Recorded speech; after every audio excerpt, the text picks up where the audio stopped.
Ladies and gentlemen, good day, and welcome to the Rossari Biotech Ltd earnings conference call.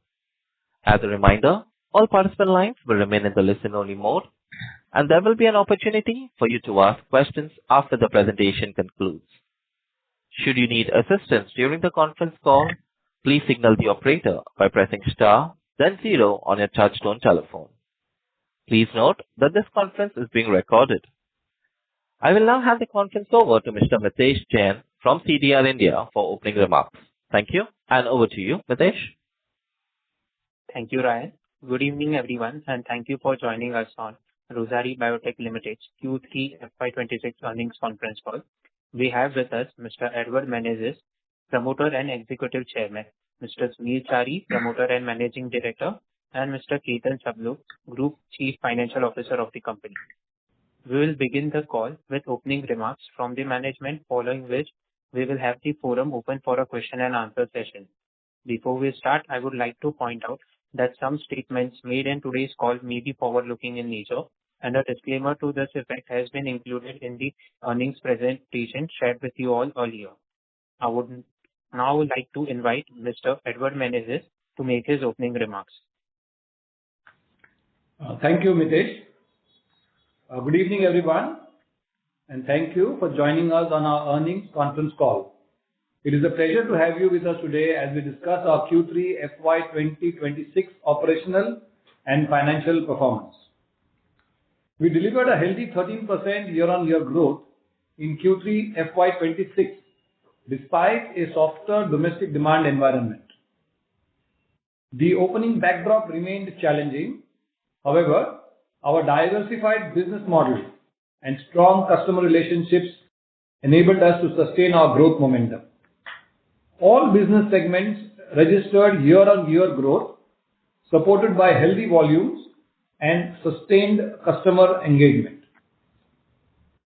While profitability in the near term was impacted by ongoing investments in capacity expansion, product development, and market-seeding initiatives, as well as higher employee-related costs following the implementation of the new labor codes, we remain confident that operating leverage, scale benefits, and an improving product mix will support margin improvement over time.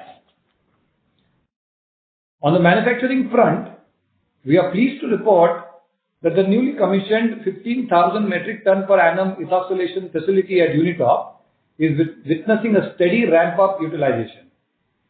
Availability of ethylene oxide continues to be a near-term constraint. However, we are managing supplies prudently and are encouraged by indications that the situation should ease during the course of this calendar year. In the interim, we are leveraging the fungibility of our reactors to progressively scale up non-ethylene oxide product lines, ensuring that the new capacity contributes meaningfully to production and throughput. This balanced approach enables us to optimize asset utilization while we prepare for a more favorable ethylene oxide supply environment ahead.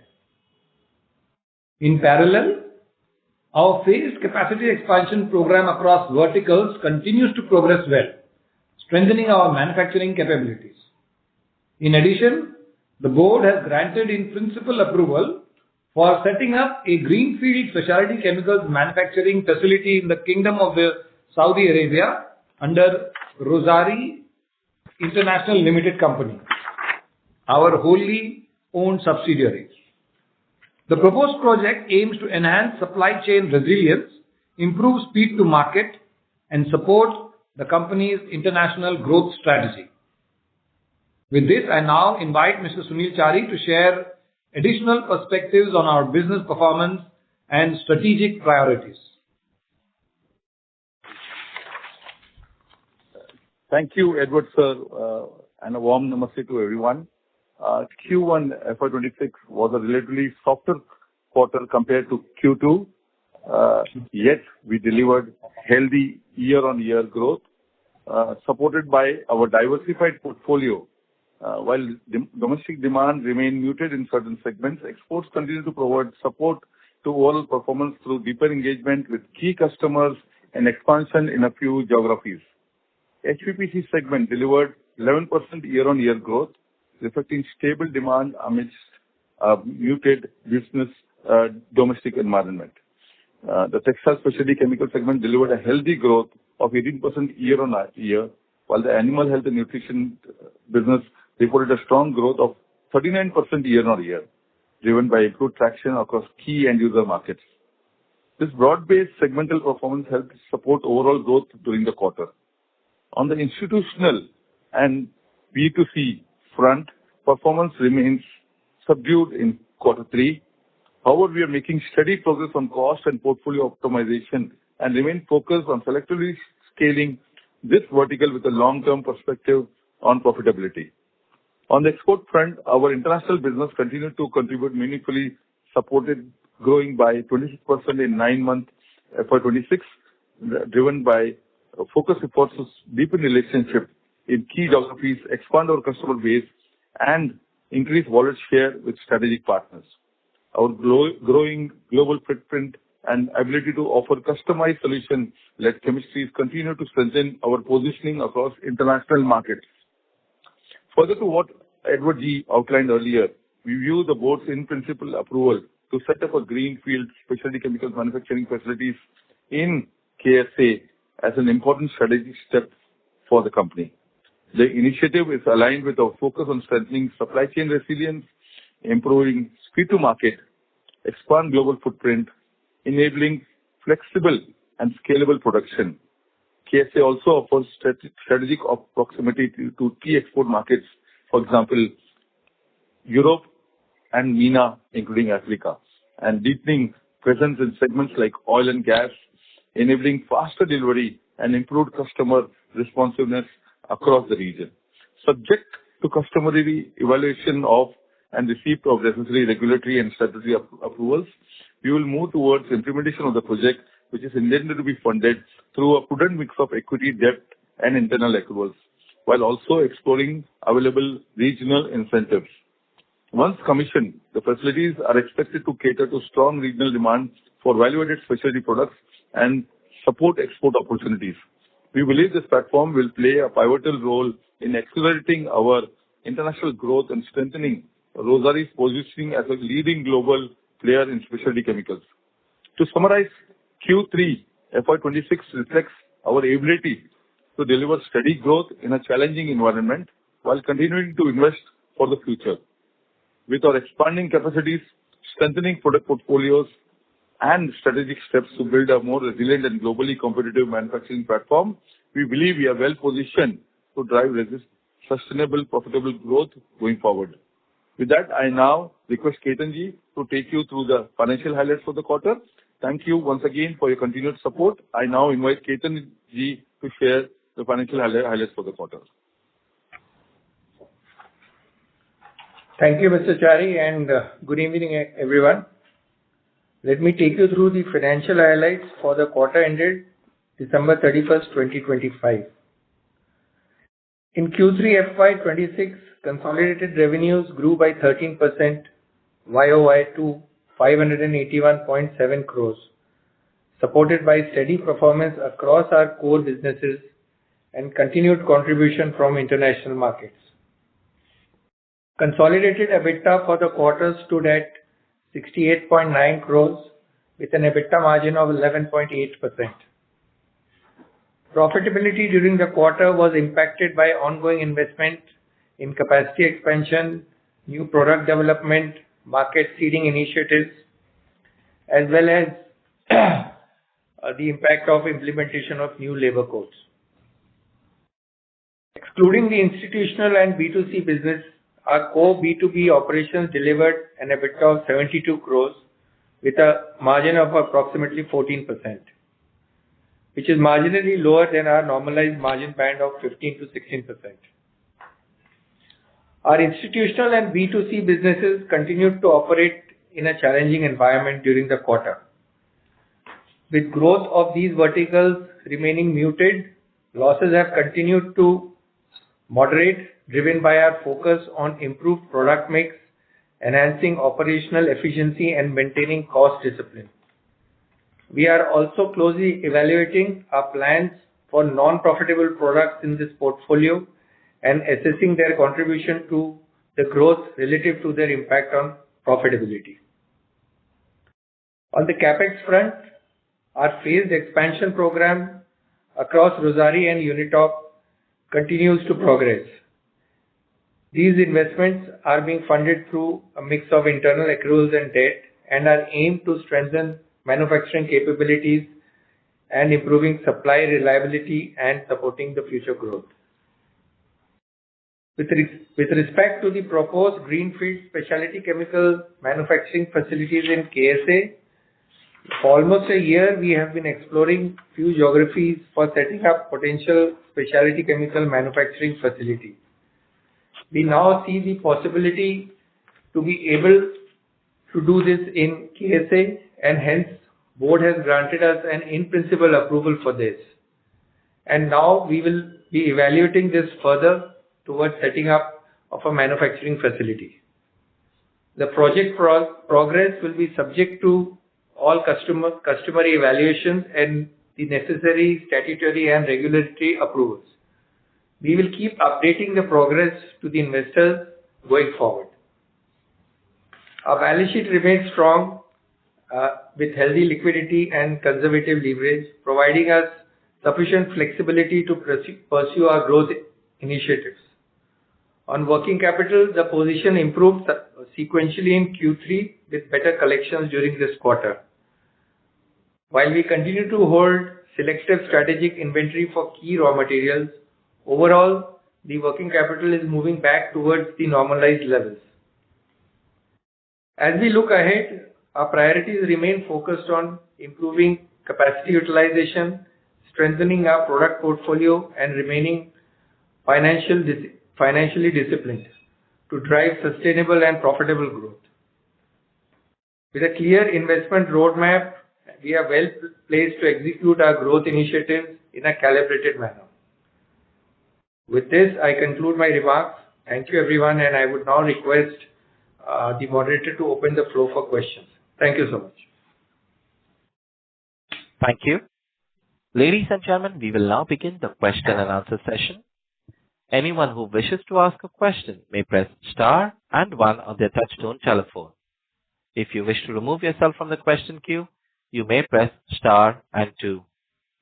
Participants are requested to use their handsets while asking a question. Ladies and gentlemen, we will wait for a moment while the question queue assembles. We take the first question from the line of Rehan Syed from Trinetra Asset Managers. Please go ahead. Good afternoon to the team. Thank you for taking my question. So I just have only two questions. First one, I just want to Rehan, I do apologize to interrupt you, but your audio is not coming in clear. Could you please use your handset? Now, okay, sure. Now it's clear? Yes, please go ahead. Yeah. Well, my first question is on the head and unit of the capacity addition side. So with the successful commissioning of 20,000 million ton per annum at the head and 15,000 million ton per annum at Unitop, when do you expect operating leverage to fully kick into the return consolidated EBITDA margins to the 13% levels used in FY25? This is my first question. Yeah, so Rehan, I was not very clear, but I think I've got the gist of what you were asking. So the part of the ethoxylation capacities came up in the last quarter, and the balance second phase is expected to come on stream in this quarter, which is Q4. The ramp-ups will then happen. The first phase is now slowly getting ramped up. We would have done about utilization slowly of about 10 to 50% during this quarter. And optimal utilization of both these facilities will take at least 2 years plus for us to reach the optimal capacity utilization. So that's what the plan is, and as the capacity utilizations go up, we will see some of the operating leverage playing out. Okay, great. Okay. So just want to wrap up that you are saying that till like the end of 27 we see operating leverage will kicking, right? Yeah. So the ramp up, the utilization will take, as I said, 2 years. So yeah, around 27, by 27, we should see these capacities getting fully utilized. Okay, fair enough. And my second question is on your MNC customer side. So now you have mentioned targeting MNC customers for cross-selling. So does the move toward an overseas manufacturing setup imply that your current export model from India is facing? Rehan, we are not very clear. Audio is not clear at all. Clear at all. Okay, You're talking about which yeah, I'll repeat my question again, sir. Yeah. Yeah. Am I clear, right? Yeah, tell me. Yeah. So you have mentioned targeting MNC customers for cross-selling. So does the move toward an overseas manufacturing setup imply that your current export model from India is facing logistical or cost advantage that your lean manufacturing principles at Dahej can no longer mitigate risk? No, I think from what I understood, our plans of exploring overseas expansion is not really got to do much with the tariffs, because the tariff thing came out now while we have been, working on this almost a year now on our future strategy and plans. So it's not really linked to the tariffs, and we've been able to grow our exports pretty well in the last 1.5 to 2 years, and I think that is one of the reasons what drives us to set up a facility outside, because now our export market is pretty strong. We have a good customer network, and I think we can, based on that, we will be able to really service these customers pretty well, even from a facility which is outside India. So that was the overall thinking. Oh, okay. Okay, fair enough. Thank you. I'll jump in the queue. Thank you. Ladies and gentlemen, if you wish to ask a question, please press star and 1. We take the next question from the line of Sanjesh Jain from ICICI Securities. Please go ahead. Yeah, good afternoon, sir. Thanks for the opportunity. I got a few questions. First, on the expansion into the KSA, can you help us understand what kind of investment are we looking there from a setup perspective? Because it's a greenfield, we have to buy the land and then put the capex and probably an admin office there. What kind of investment are we looking there? Ladies and gentlemen, we have lost the line of the management.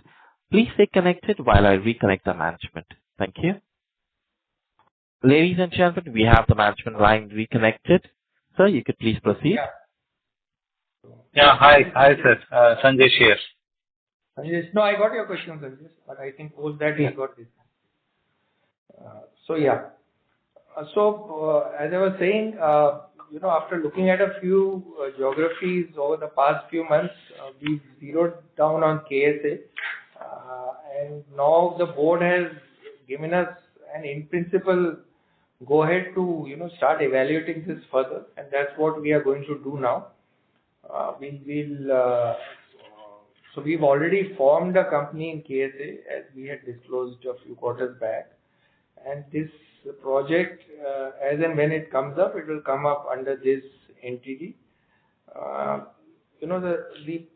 now we'll all start working on the evaluation process, the project cost, the land availability. We are already speaking currently to a few authorities in KSA in terms of availability of land, raw materials, and other things. So as these things get more fructified and we have a more clear understanding of the project, I think that would be the right time for us to come back and give a little more details about the project. But we To go ahead, we talked to the board, and the board told us that in principle we can go ahead and start exploring this opportunity. And KSA kind of suited us well in terms of supply chain, expanded global footprint, more flexibility, scalable production opportunities, and it also had the close proximity to a lot of our export markets, Europe, Africa, MENA region, and also the fact that we are also now exploring to get in a little deeper on the oil and gas side of the business. So that is basically what this KSA initiative is as of now. But just to understand, what advantage are we looking at that's not offering, which India doesn't offer? Because I haven't seen many of the Indian chemical companies not going outside of India.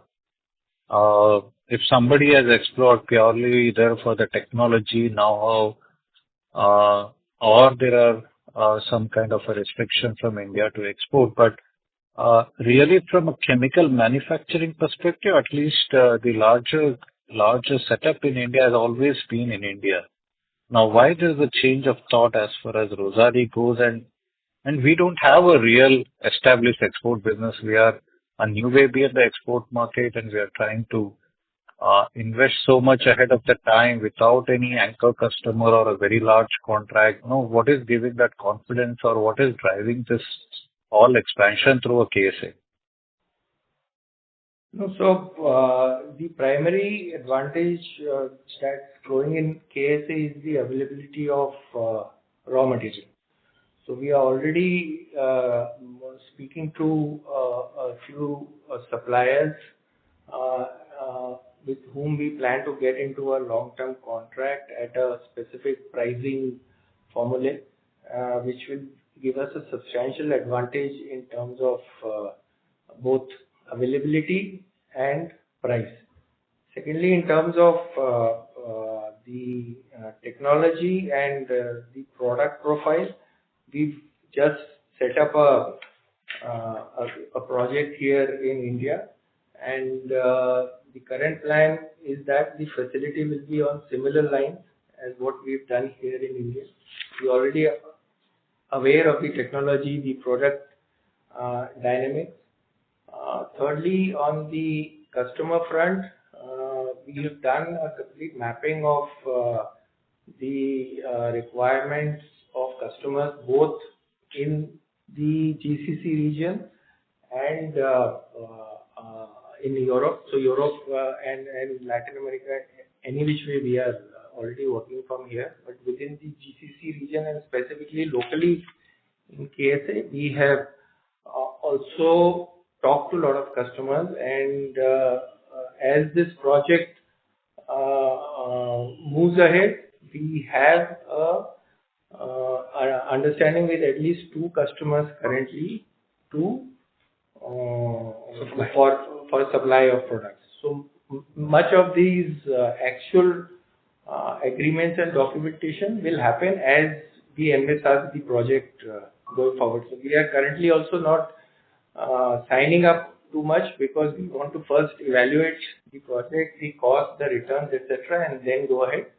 But both on the raw material side as well as on the end customer side, we have pretty much a very good level of discussions with both suppliers and potential customers. Got it. Now, my next question is on the profitability. I was just looking at the numbers. Starting 4Q23, we are at 3Q26. Our numbers at the PAT level has been broadly at around 300 million per quarter. It has barely changed, and our ROC now stands at sub 15%, close to 13%. Now, how are we looking at scaling the profitability? Now, it's been 3 years. ROCs are at a level post-tax close to that. How do we are looking this financial metrics changing in next 2 years, and what will drive this? Yeah, so I think profitability has been around the same level now for last many quarters. So we are, strategically now looking at, bringing out a little more higher margin segments. One is that the B2C segment of us is really pulling us down. We had several plans and strategy to grow that business, but it seems that, the things in the B2C vertical are not really playing out the way we were expecting it to do. So we are re-looking at that business all over again to reduce losses and hello. Yeah.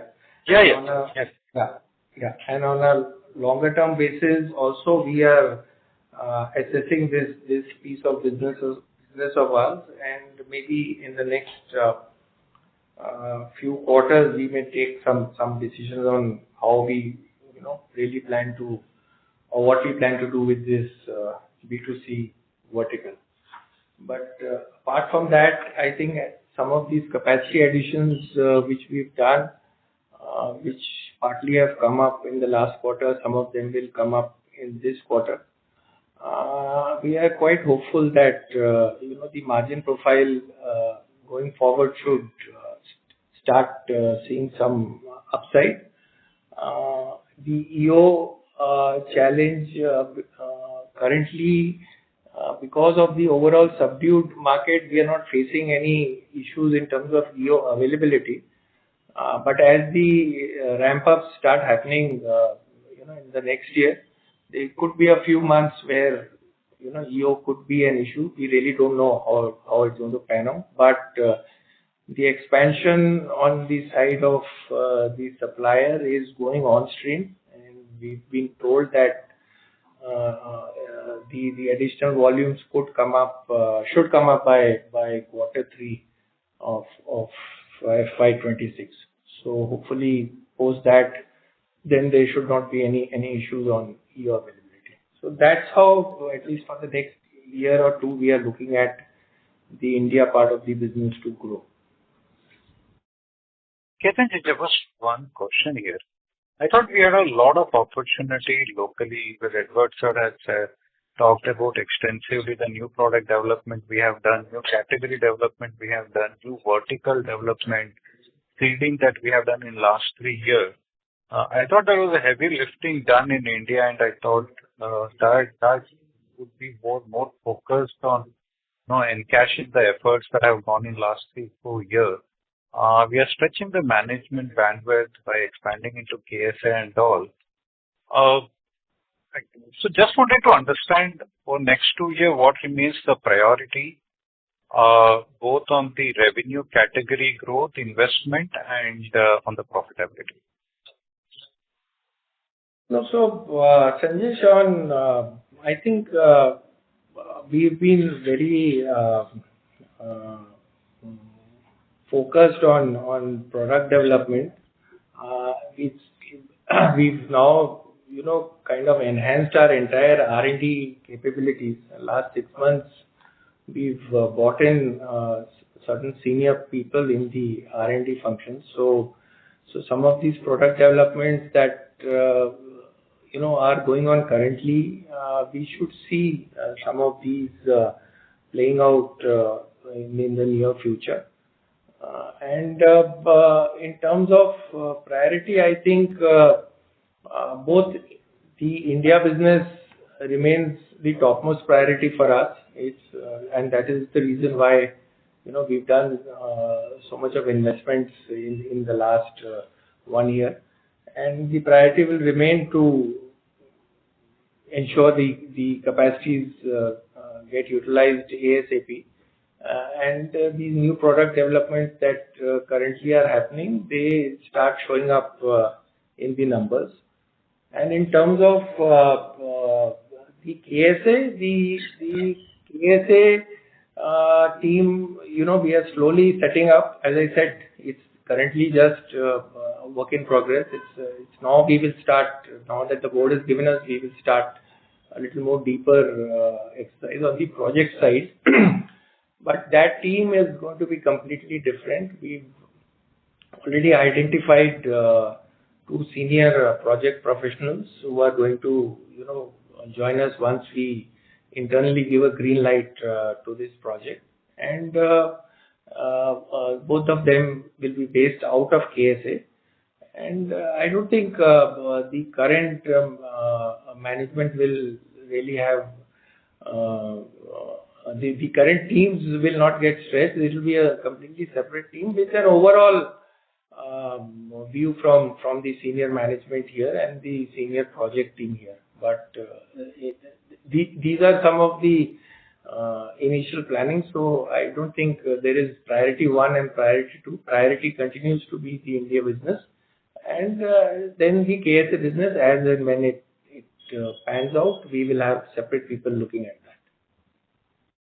I thought we had developed a team in Vietnam and Bangladesh to develop the export market. I think Yes. Turkey.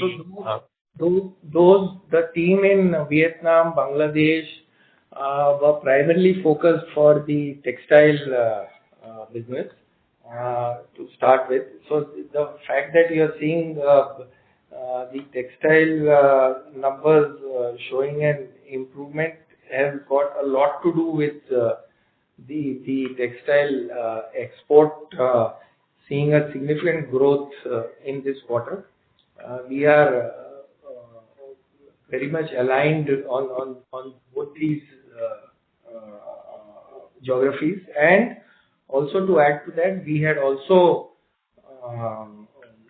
we are also in the process of doing that small formulation facility in Thailand. So that should also come upstream maybe by end of Q4 or early Q1. And there also, to start with, we will see textile formulations and textile products manufacturing, and then probably once that gets set up, we can add other products of AHN and maybe some products of HPPC. So if you see textile, all these Vietnam and Southeast Asia initiatives are primarily for textile, and if you see in 9 months, the entire growth of textile that has happened has all come out of export. The exports have grown almost 30% year on year. So yeah, so that's what the export was for. Ketan sir, to add here, yes, Sanjay ji and Ketan ji, the Bangladesh team also has been able to ramp up the animal and nutrition exports. We have now good exports of AHN to the Bangladesh market. And our new trace mineral and the vitamin premix, the plant which is there is already now the enzyme, premix plant, which is now, ready to start in hopefully in this quarter. This will add, good volumes to this. Sanjeev ji also want to add here that, it was a Trump's tariff which, saw this muted, but we are seeing, December has been very, very strong for us. And in fact, we are very bullish now, in these times now, that in spite of all the problems, global specialty chemical industry, especially from China, we have continued to grow quarter on quarter. Third quarter is normally a little weaker quarters because first and second quarter are agro. So we hope to do, much better in this quarter. In terms of export, and to add for the Saudi Arabian, the plans, what we realized in the last, couple of years after ramping up our exports is that there are a range of products which have a good potential in surfactants and also non-EO products, and where we saw that there is a possibility for us to get raw materials in Saudi Arabia at close to 35% lesser cost than India. And this is something where, different raw materials, because Saudi Arabia is, a hub for the petrochemical industry. And the products which are, competitive compared to China in Saudi Arabia are the products we are focusing. So we're still fine-tuning, and we expect a very healthy IRR and, ROCE for the projects. And the board was convinced, on this possibility.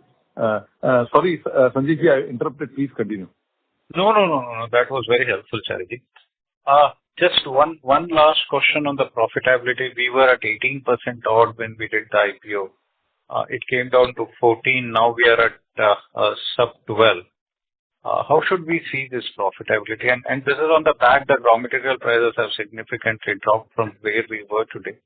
I think per kg basis, it would have deteriorated further. How do we see profitability from here? I think that is very critical from the return ratio perspective. Yeah. So, Sanjesh, at least for the balance part of this year and the next year, till the EO's supply situation comes through by Q3, we would hazard that our margins would be in this similar range, about between 12 to 13%. Unless we take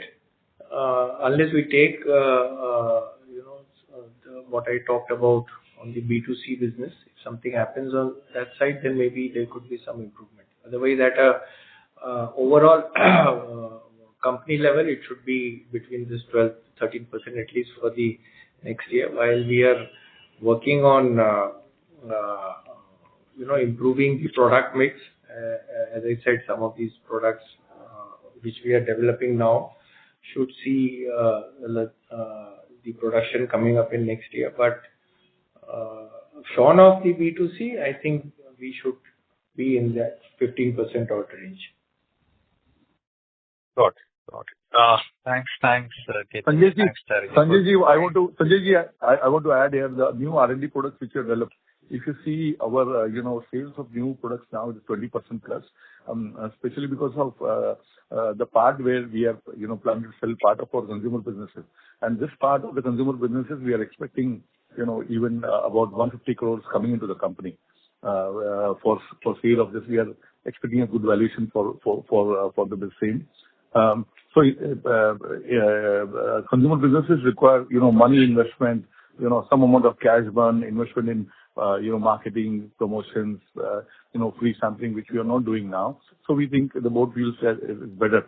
So this, selling the consumer businesses would automatically bring our profits back, to 15%. And the new plants which are there, all the new, for the fermentation, the biosurfactants, we have, the best, in fact, today, we have news that, the best personal care company in the world has approved our biosurfactants. Two big multinationals of the world have, approved this, globally now. So, we are hoping, that we will do, whatever 300 tons of biosurfactant next year in the production would all get sold up. So we are expecting, a much better percentage of EBITDA in the coming financial year. Besides, growth in terms of amount. So this year, whatever we do, we'll see a healthy growth both in percentage and also in amount, definitely. Got it, sir, and congratulations for your successful approval of biosurfactant. I hope that turns out to be a big churner for us, at least from the margin perspective. Wait to see it. Yes, sir, definitely. Thank you, sir. Thank you so much. Thank you, sir. Thanks for all those updates and best of luck for the coming quarters. Thanks. Thank you. Ladies and gentlemen, if you wish to ask a question, please press star and 1. We take the next question from the line of Ranveer Singh from Nuvama Wealth Management. Please go ahead.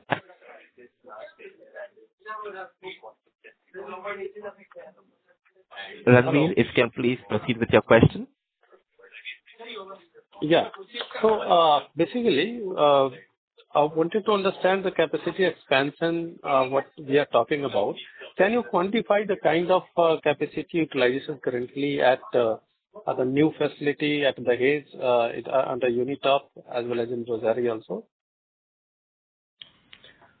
So the new facility at Unitop, has just got capitalized in the last quarter. So the runs are happening. It will take some time for the plant to stabilize. So currently, if you ask me, in this quarter, the utilizations would be at a low of about between 10 to 50%. But as the plant gets stabilized and as the product continuous process starts going through, I think the capacities will slowly see a ramp up. So we expect an optimal utilization happening over the next 2 years.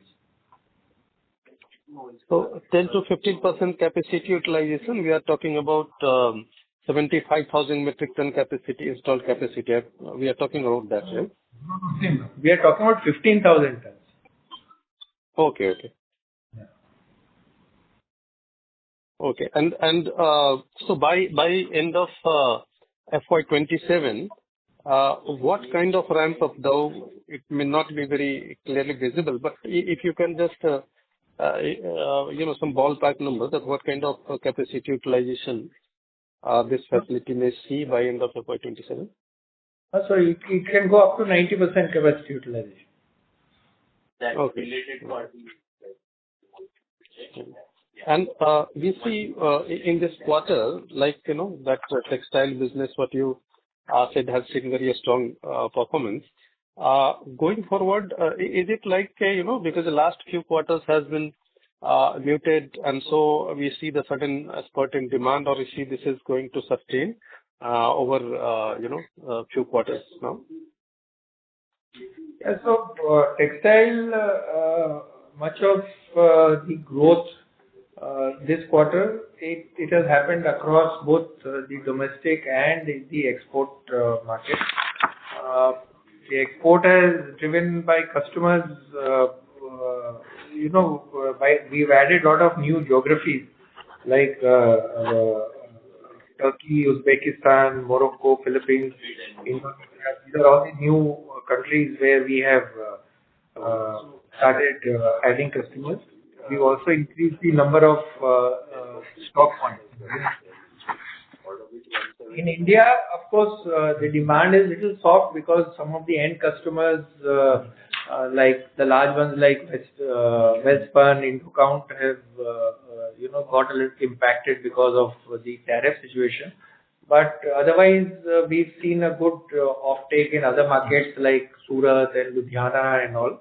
So this quarter, we saw some of that playing out, because last couple of quarters the domestic was very slow, but maybe some demand came in, so we were able to see a good ramp up in the domestic also. But going forward, I think in Q4, I think it will be an average growth for us, because domestic, I think, unless and until some clarity comes on the tariff side and the end market demand goes up, we do not expect any major increase in sales. Export should continue to do well, and we are already working in some more markets and some newer products, so that should keep doing well. Next year, I think a lot of the textile growth will happen through the export side, as our Thailand unit will also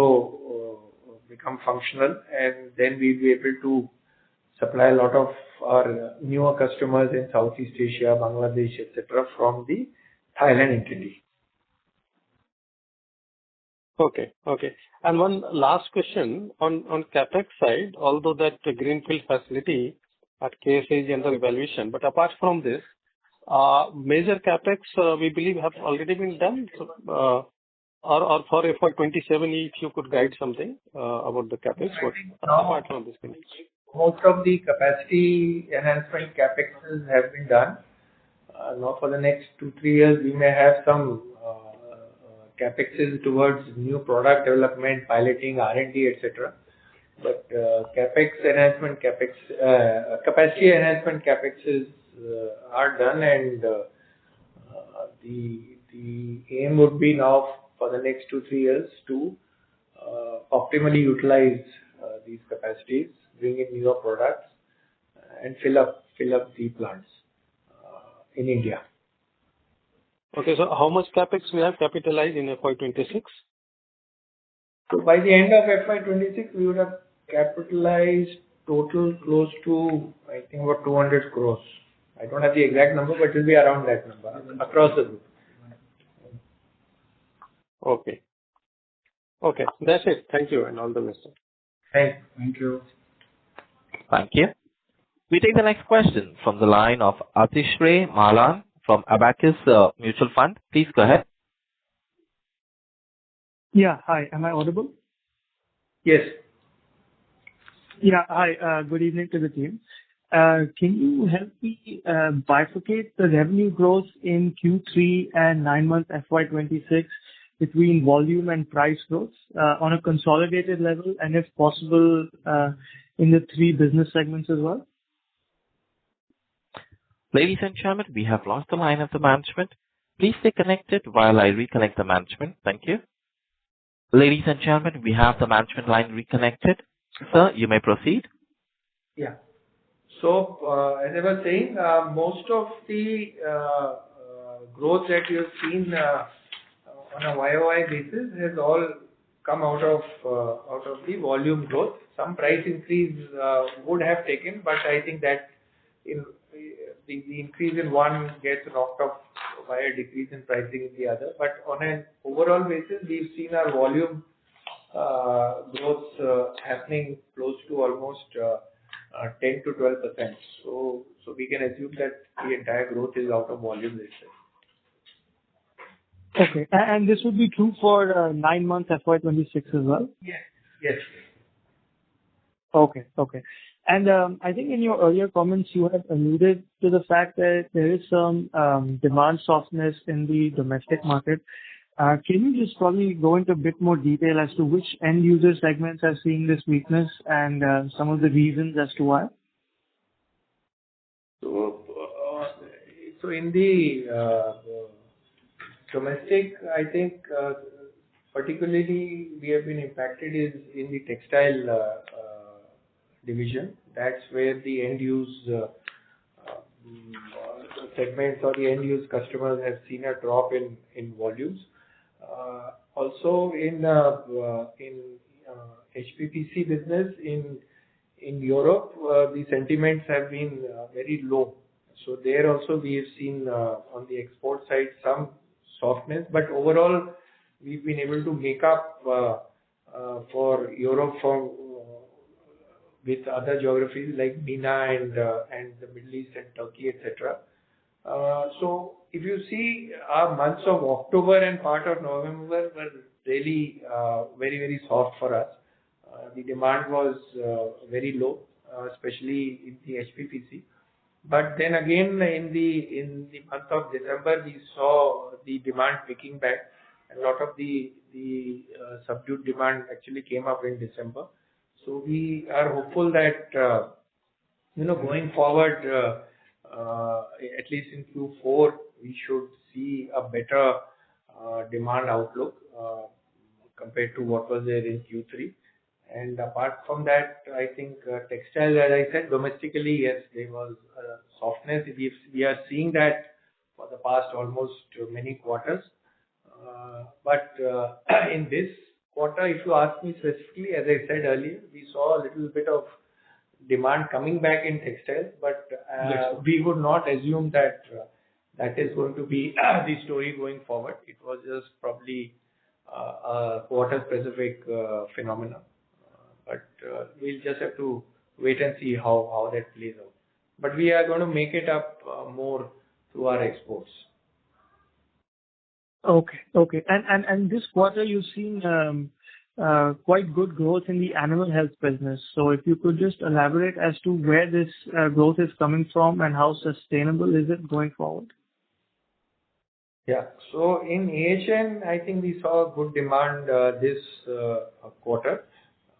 The second half generally is a better half for AHN when you compare with the earlier half. Also now in AHN, we are focusing to drive sales through key accounts.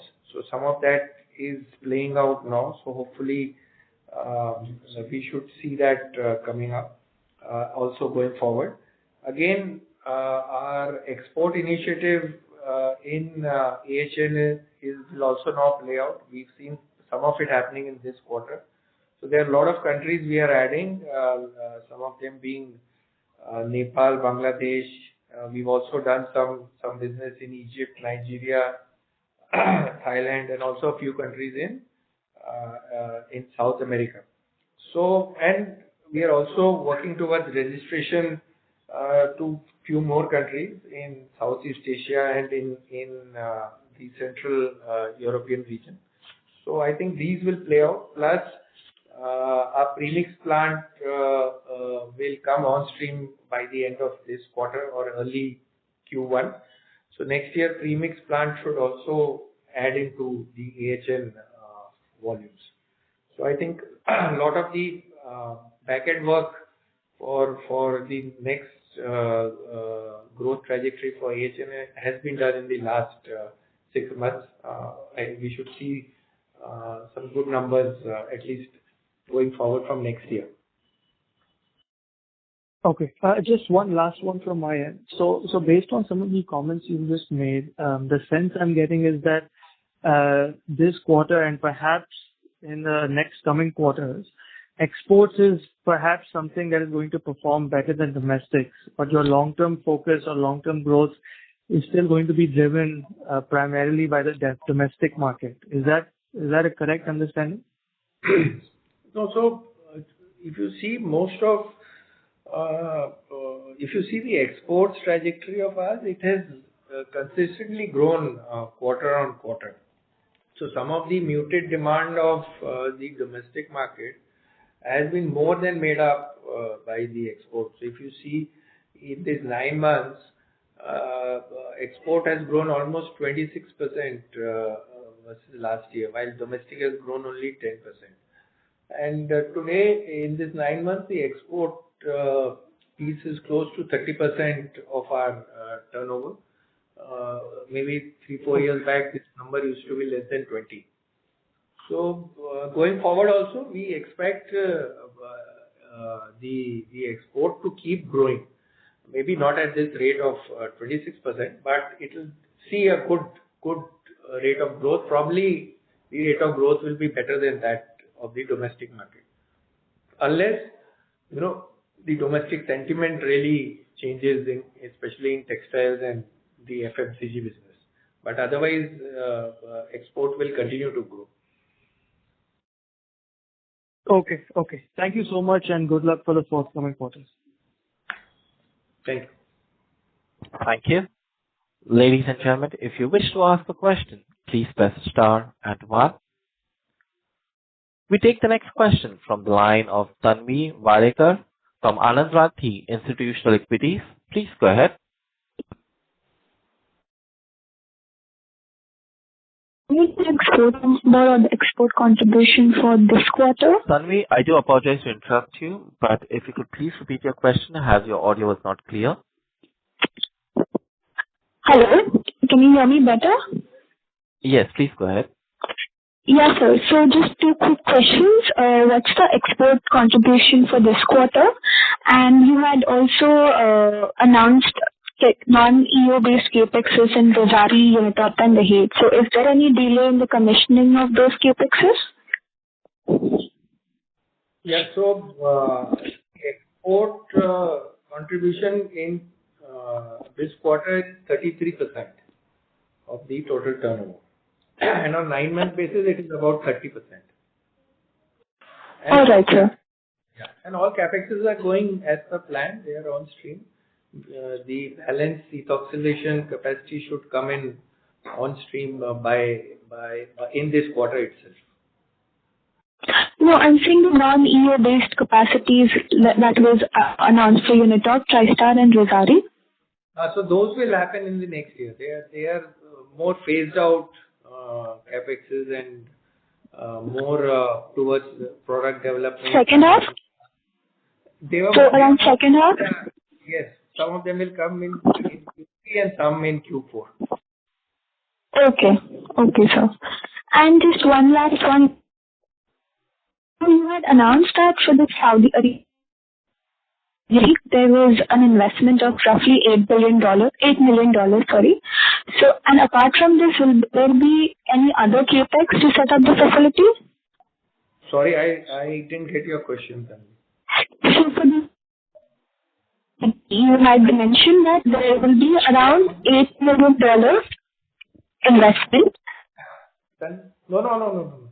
The capex amount. No, that's not the capex amount. That $8 million was just an approval taken for doing any kind of equity infusion for us to do the evaluation process and all.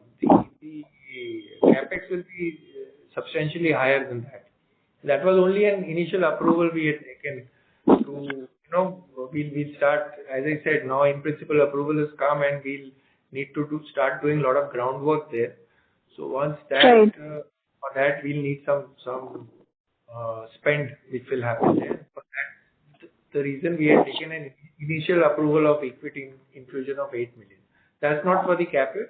The detailing of the capex will happen once we've done our assessment and evaluation exercise, for which we'll come back once we get a formal approval on the capex amount.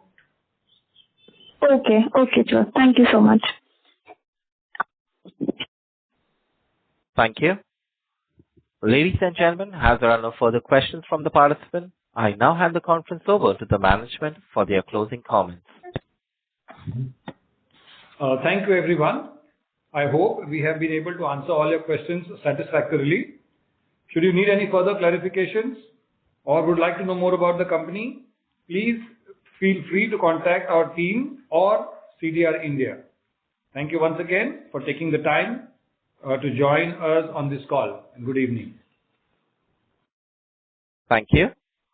On behalf of Rossari Biotech Ltd, that concludes this conference call. Thank you for joining us, and you may now disconnect your lines.